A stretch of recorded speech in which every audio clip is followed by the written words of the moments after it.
Sur une musique façon jeu vidéo, un drone équipé d'une caméra largue ses bombes sur un tank russe. C'est ainsi qu'Aero Rozvidka se fait connaître sur les réseaux sociaux, en détruisant l'ennemi. L'unité qui affirme avoir frappé ici près de Mykolaïv il y a une semaine environ fait pleinement partie de la défense ukrainienne.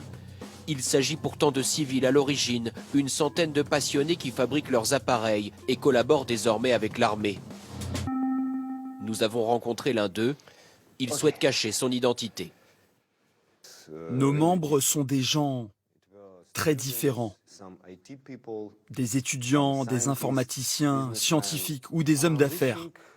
Nous pensons que nos drones sont très utiles dans ce conflit. Nous changeons littéralement les règles de la guerre.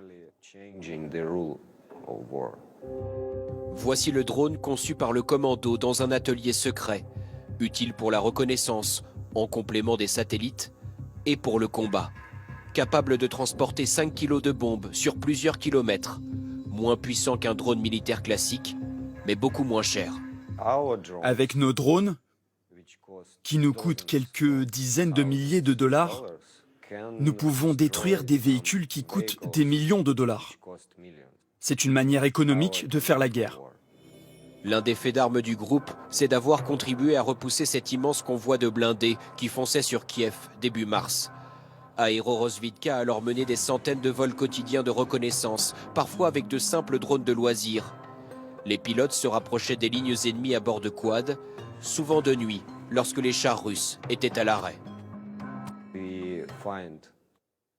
Nous avons localisé la colonne et nous avons ensuite transmis nos informations à d'autres services de l'armée.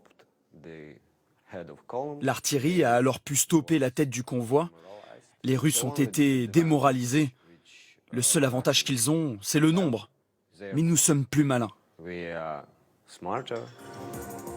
Difficile de connaître l'ampleur exacte du rôle de ces dronistes au sein de l'armée ukrainienne.